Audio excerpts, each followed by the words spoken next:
Welcome dear all. आज इस video में हम NIOS के 12th standard Hindi chapter number 2 का ये सेकंड पार्ट है। तो कई लोगों ने मुझसे रिक्वेस्ट किया है कि मैम पार्ट 2 भी बनाइए, तो मैंने पार्ट 1 ऑलरेडी अपलोड किया है और ये सेकंड पार्ट है। तो चलिए वीडियो शुरू करते हैं। जैसे कि आप सभी जानते हैं कि NIOS 12th स्टैंडर्ड के कुछ बुक्स या सिलेबस चेंज हुए हैं, तो हिंदी का भी सिलेबस चेंज हुआ है।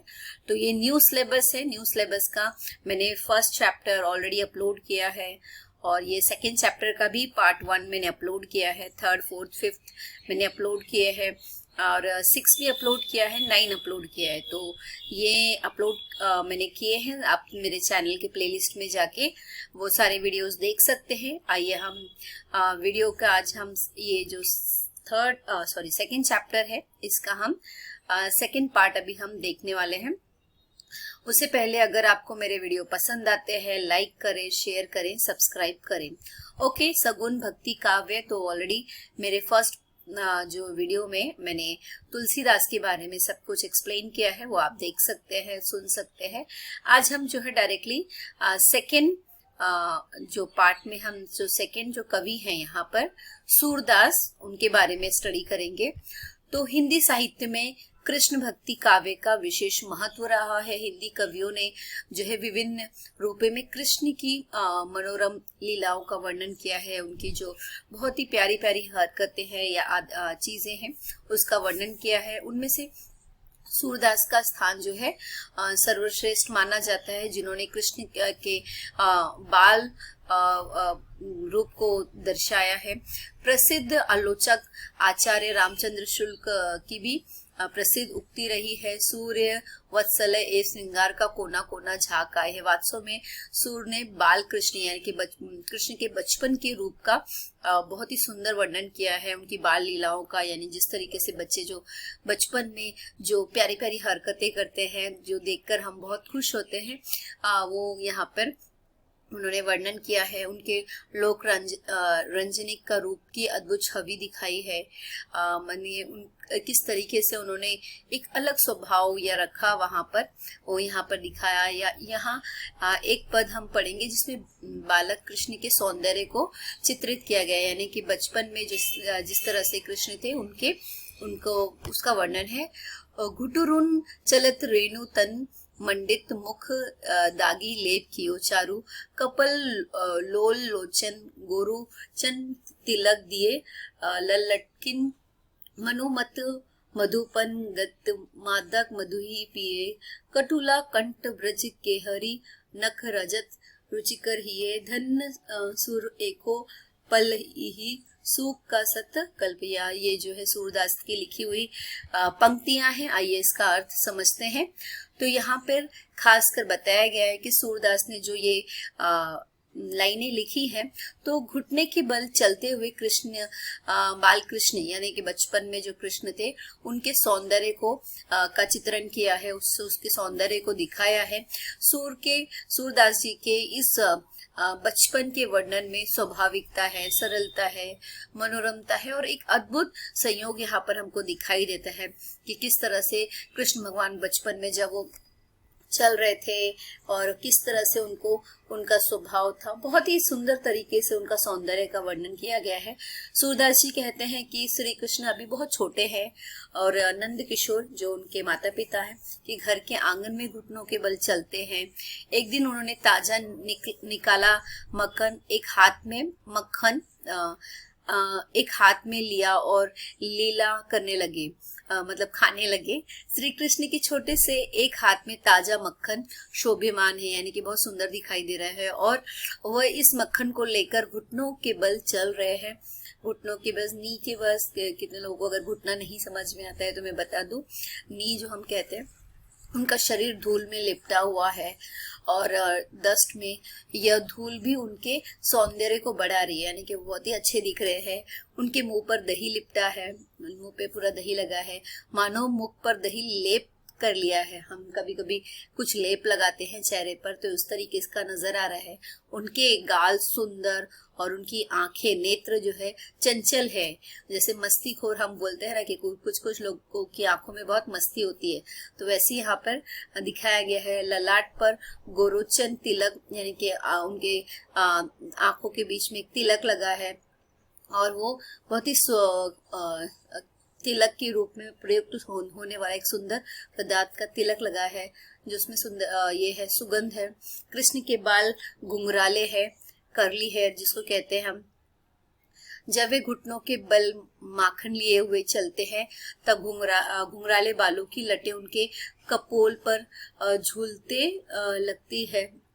उनके मतलब आंखों पर आ रही है, गाल पर आ रही है, जिससे ऐसा प्रतीत होता है मानो ब्रह्म मधुर रस का पान करके मतवाले हो गए हैं। उनके गालों में पड़े कठुले व सिंहन नख से उनका सौंदर्य और अधिक बढ़ गया है। ओवरऑल हम कह सकते हैं कि यहाँ पे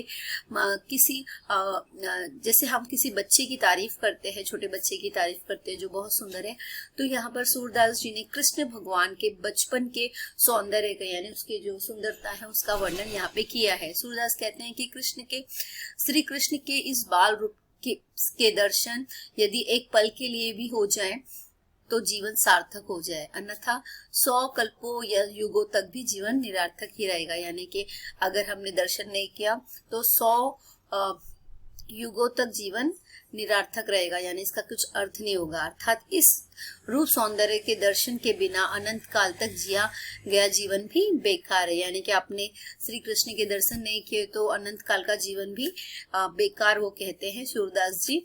जब सूरदास श्री कृष्ण के बाल रूप का बिंबात्मक चित्रण, बिंबात्मक मतलब वो शब्दों के द्वारा चित्रण कर रहे हैं, प्रारंभ करते हैं, तो एक से बढ़कर एक मनोरम चित्र अंकित हो जाते हैं। यानी कि जब श्री कृष्ण के बारे में जब सूरदास जी बात कर रहे हैं तो ऐसे आंखों के सामने ऐसे चित्र आ जाते हैं कि जैसे वो घटना जो है आंखों के सामने हो रही है। इस पद में कवि ने श्री कृष्ण को गतिशील बिंबात्मक चित्र खींचा है, यानी कि जो शब्द उन्होंने इस्तेमाल किए हैं तो आंखों के सामने वो चित्र आ जाता है। इस पद में बालक का रूप है और उसकी सुंदर चेष्टाएं भी है, मैंने उनकी जो हरकतें हैं वो भी है। आप ध्यान दे तो पाएंगे कि सूरदास ने बाल कृष्ण के घुटनों के बल चलने के साथ साथ माखन, धूल, दही से सुशोभित उनके मुख तथा शरीर, माथे के तिलक, सुंदर लटों, गालों में पड़ी सिंह के नखून की माला अधिक सुंदर विवरण किया है। यानी कि ये सारी चीजें उस के सौंदर्य को और निखारती है और बहुत ही सुंदर एक चित्र सामने आता है। बहुत ही अच्छी तरीके से उन्होंने वर्णन किया है। हम भाव सौंदर्य देख लेते हैं। सूर्य वात्सल्य रस के सम्राट है। वात्सल्य का मतलब होता है जो बचपन की जो बातें हैं उसको बताने के वो सम्राट हैं, और वे वात्सल्य के प्रत्येक अनुभव को उकेरते हैं, यानी कि उकेर कर चलाते हैं, यानी कि उसको एकदम जो है जागृत बना देते हैं, उनके अनुभव को इस तरीके से वो बताते हैं। अपने से छोटे या बच्चों के प्रति स्नेह भाव की अभिव्यक्ति वात्सल्य है। मैंने जैसे कहा कि छोटे बचपन की बातों को बताना और बचपन की जो आदतें कह सकते हैं या हरकतें कह सकते हैं उसको बहुत ही सुंदर तरीके से बताते हैं। वात्सल्य हमारे सामाजिक जीवन का अभिन्न अंग रहा है। अभिन्न अंग मतलब कि वो हम बच्चे हमारे सामाजिक जीवन का एक मुख्य हिस्सा है। बाल सुलभ लीलाएं मन को आह्लादित करती है, यानी कि हमें खुश करती हैं। हम देखते हैं कि जब छोटा बच्चा कुछ हरकतें करता है तो हम बहुत खुश हो जाते हैं। या आलंबन भाव श्री कृष्ण का है, तो यहाँ पर श्री कृष्ण के बचपन के जो प्यारी प्यारी हरकतें हैं उसके बारे में बताया गया है। उद्दीपन भाव श्री कृष्ण की लीला और ये वातावरण है, वहाँ के वातावरण के बारे में बताया गया है। आश्रय, माता पिता, कविता या पाठक श्रोता है, ये सारे यहाँ वात्सल्य रस माना जाता है। ओके, आगे हम देख लेते हैं। यहाँ पर आगे हम देखते हैं, एक मिनट, हाँ, तो यहाँ पर हमने ये देखा भाषा सौंदर्य देख लेते हैं। यहाँ पे हाँ वात्सल्य शिल्प सौंदर्य देख लेते हैं। कवि ने अनुप्रास और उत्प्रेक्ष अलंकारों की अनुपम छटा बिखेरी है। कपोल, लोल, लोचन, मंडित, मधु, मनुमत, मंडू, अनुप्रस, ये सारी चीजें आप पढ़ सकते हैं, आपके बुक में होगा, और नहीं है तो आप यहाँ से भी देख के पढ़ सकते हैं। मैं आपको जल्दी से जो है मीराबाई के बारे में बता देती हूँ। तो यहाँ पर मीराबाई के बारे में है कि मीराबाई के काव्य को पढ़कर यह अनुभव होता है कि वो भी श्री कृष्ण की भक्त थी। तो अभी हमने सूरदास का देखा कि उन्होंने कृष्ण भगवान के जो है बचपन के छोटेपन के सौंदर्य को बहुत ही सुंदर तरीके से बताया है। और ये यहाँ पर कृष्ण भक्त हैं, वो कृष्ण की दीवानी है। वे कृष्ण भक्ति के विभिन्न संप्रदायों में से किसी भी विविध दीक्षिता नहीं है। उन्होंने कोई शिक्षा नहीं ली है, कोई कहाँ पर वो ट्रेनिंग के लिए नहीं गई है। उनकी भक्ति मधुर भाव की भक्ति कही जाती है। और मधुर भाव की भक्ति के अंतर्गत भक्त और भगवान में प्रेम का संबंध होता है, यानी कि वो श्री कृष्ण से प्रेम करती हैं।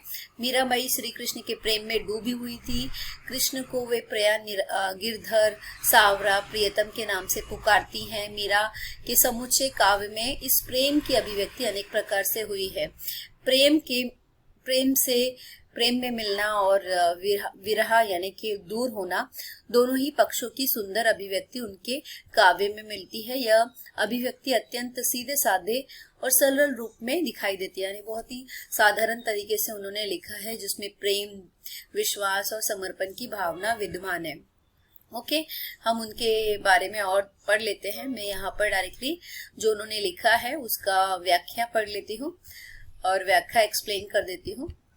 प्रस्तुत पद में जो है मीरा ने कृष्ण के साथ अपने प्रेम संबंध की घोषणा की है, यानी कि अनाउंसमेंट कर दिया है। और वो बहुत ही साहस यानी एकदम निडर और दृढ़ता से कहती हैं। राजवंश और लोक जीवन से मिलने वाली लांछना इस पद की भूमिका में है, यानी कि वो उनको कई लोग उनको लांछना लगाते थे, उनके ऊपर कुछ न कुछ गलत बातें उनके लिए कहते थे। यद्यपि यहाँ उनका बहुत स्पष्ट उल्लेख नहीं है, अन्यत्र ऐसा उल्लेख मिलता है इस पद में। इस साहसपूर्ण यानी कि एकदम ब्रेवनेस, एकदम कॉन्फिडेंट के साथ में वो स्वीकृति के साथ कृष्ण से पूर्व जन्म के प्रेम का संबंध का संकेत करती है। मीरा कहती है कि हे सखी, मैंने तो कृष्ण को मोल ले लिया यानी खरीद लिया, अर्थात मैंने कृष्ण के साथ अपने संबंध का मूल्य भी चुका दिया है, यानी कि उन्होंने पे कर दिया है। तुम कहती हो कि मैं उनसे यहाँ संबंध छिप कर रखती हूँ, यानी कि छुपा के वो बोल रही है, रखती है। और मैं कहती हूँ कि मैंने खुले में ढोल बजाकर श्री कृष्ण को मोल लिया है, अर्थात उन्हें खुलेआम अपना लिया है। कि मुझे कृष्ण के प्रति अपने प्रेम को गुप्त रखने की आवश्यकता नहीं है, मुझे उनसे प्रेम है और मैं सार्वजनिक तौर पर इस प्रेम की घोषणा करती हूँ। मीरा कहती है कि हे सखी, तुम कहती हो कि यह सौदा महंगा है, पर मेरा मानना है कि बहुत सस्ता है, क्योंकि मैंने यह सौदा तराजू पर तौल कर किया है, अर्थात मैंने पूर्ण रूप से सोच विचार कर जांच परख कर ही ऐसा किया है। और इसका जो मूल्य मैंने चुकाया है, लोक अपवाद यानी कि लोग उनकी निंदा कर रहे थे, कुल संबंधियों से मिलने वाली भर्त्सना और लांछना यानी कि उनके ऊपर गलत बातें उनसे कही जा रही थी, वह तुम्हारी दृष्टि में अधिक हो सकता है, पर मेरी दृष्टि में श्री कृष्ण को पाने के लिए का लाभ की तुलना में ये अवशय बहुत कम है, यानी कि जो लोग मेरे इस प्रति व्यवहार कर रहे हैं ये बहुत कम है। मैंने तो उन पर अपना तन, मन और जीवन सभी कुछ निछावर कर दिया है, अर्थात मैं अपने इस अमूल्य सौदे यानी कृष्ण से प्रेम संबंध पर स्वयं को न्यौछावर हूँ। दूसरा अर्थ यह भी हो सकता है कि मैंने अपना सब कुछ जो अमूल्य है कीमत के रूप में श्री कृष्ण पर न्यौछावर कर दिया है। इसके बाद मीरा पूर्व जन्म में दिए गए वचन का स्मरण कराते हुए श्री कृष्ण से दर्शन पाने की प्रार्थना करते। तो ये जो है मीराबाई के बारे में है कि मीराबाई ने जो है श्री कृष्ण को ही अपना प्रेमी, अपना पति स्वीकार किया है। और आगे भाव्य सौंदर्य है, बहुत ही आसान है। जिस तरह हमने देखा कि जो है सूरदास जी है वो श्री कृष्ण के बचपन के रूप को बताते हैं और मीराबाई जो है उन्हें अपना प्रेमी पति स्वीकार करती हैं, क्योंकि सभी उनको जो है उनकी निंदा कर रहे थे, इसीलिए कृष्ण भगवान को वो अपना सब कुछ मान लेती हैं। आई होप ये वीडियो आपके लिए यूजफुल है। अगर आपको मेरे वीडियो पसंद आते हैं, लाइक करें, शेयर करें, सब्सक्राइब करें, कमेंट्स करें।